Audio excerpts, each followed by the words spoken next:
আওয়ামী লীগের আমলের বিশেষ নিয়োগ খতিয়ে দেখছে সরকার। আজ স্বাধীনতা পদক হস্তান্তর করবেন প্রধানমন্ত্রী। সব বিভাগে বজ্রসহ বৃষ্টি হতে পারে। ঝিনাইদহের ইটভাটার পুকুর থেকে অজ্ঞাত যুবতীর লাশ উদ্ধার। চুয়াডাঙ্গা ইউপি সদস্যের বাড়ি থেকে ডিজেল উদ্ধার।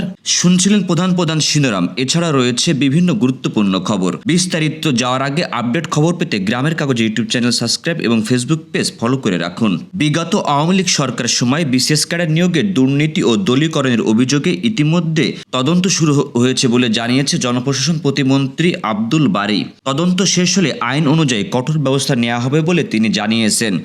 বৃহস্পতিবার জাতীয় সংসদ অধিবেশনে প্রশ্নোত্তর পর্বে এ তথ্য তুলে ধরেন সংসদ সদস্য শামসুর রহমান শিমুল বিশ্বাসের এক প্রশ্নের লিখিত জবাবে প্রতিমন্ত্রী একথা বলেন। এ সময় অধিবেশনে সভাপতিত্ব করেন deputy speaker barrister Kaiser Kamal.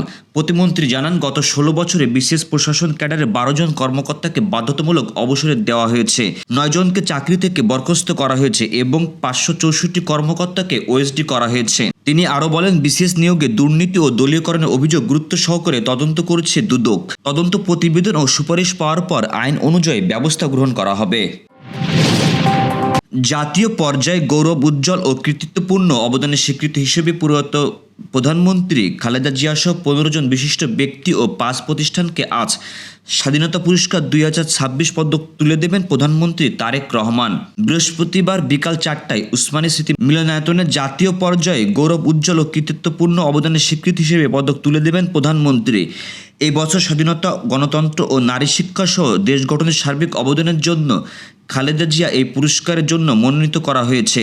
Begum Khaleda Zia ছাড়াও স্বাধীনতা পুরস্কারের জন্য মনোনীত অন্য 14 সদস্যরা হলেন মুক্তিযুদ্ধ মেজর মোহাম্মদ আব্দুল জলিল, বিজ্ঞান ও প্রযুক্তিতে সাবেক সচিব ও বাংলাদেশ ধান গবেষণা ইনস্টিটিউটের মহাপরিচালক অধ্যাপক জহুরুল কবির, সাংস্কৃতিক ম্যাগাজিন অনুষ্ঠান ইত্যাদির উপস্থাপক AKM হানিফ, বিশিষ্ট সঙ্গীত শিল্পী বশির আহমেদ, ক্রীড়ায় দেশের টেলিভিশন টেনিসের কিংবদন্তি জবেরা রহমান নীলু, সমাজসেবায় গণস্বাস্থ্য কেন্দ্রের প্রতিষ্ঠাতা ডাক্তার জাফরুল্লাহ চৌধুরী, রাজধানীর মাইলস্টোন স্কুল অ্যান্ড কলেজের যুদ্ধ বিমান দুর্ঘটনায় নিহত শিক্ষক মেহরিন চৌধুরী, জনপ্রশাসনে কাজী ফয়জুর রহমান, গবেষণা ও প্রশিক্ষণে মোহাম্মদ আব্দুল বারী, অধ্যাপক MA রহিম ও জীবন ফাউন্ডেশনের চেয়ারম্যান চ্যানেল আয়ের পরিচালক আব্দুল মুকিম মজুমদার। এছাড়াও স্বাধীনতা পুরস্কারের জন্য মনোনীত 5 প্রতিষ্ঠান হল ফৌজদারহাট ক্যাডেট কলেজ, চিকিৎসায় ঢাকা মেডিকেল কলেজ হাসপাতাল, পল্লী উন্নয়নে কর্মসংস্থান ফাউন্ডেশন, সমাজসেবায় children's village international in Bangladesh ও স্বাস্থ্য কেন্দ্র। দেশের সব বিভাগে বজ্রসহ বৃষ্টি হতে পারে, কোথাও কোথাও হতে পারে শিলাবৃষ্টি। বৃহস্পতিবার এমন পূর্বাভাস দিয়েছে আবহাওয়া অফিস। সহকারী আবহাওয়াবিদ আফরোজা সুলতানা জানিয়েছেন, লঘুচাপ বর্ধিত অংশে পশ্চিম বঙ্গোপসাগর ও তৎসংলগ্ন এলাকায় অবস্থান করছে।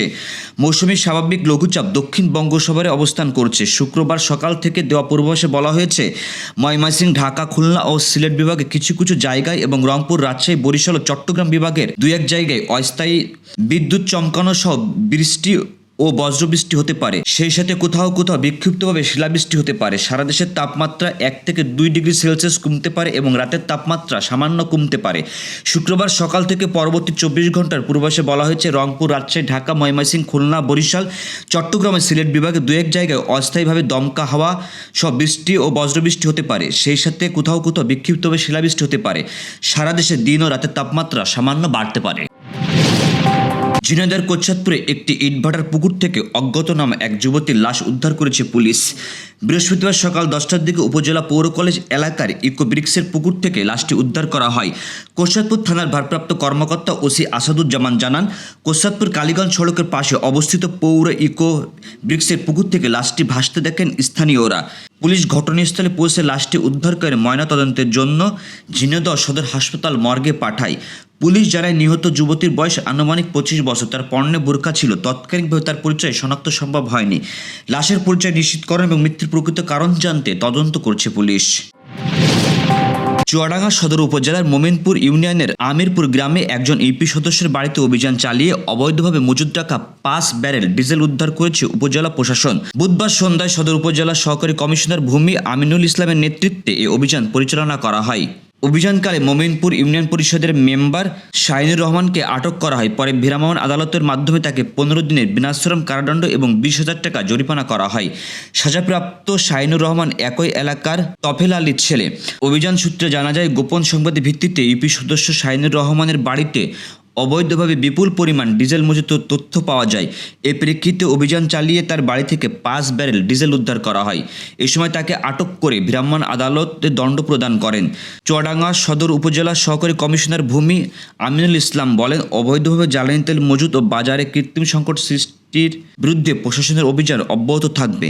এ ধরনের অপরাধে জড়িতদের বিরুদ্ধে আইনগত ব্যবস্থা গ্রহণ করা হবে। দর্শক, এই ছিল এখনকার আয়োজন। এরপর দিনের খবর দেখার আমন্ত্রণ জানাচ্ছি। সকলকে ধন্যবাদ।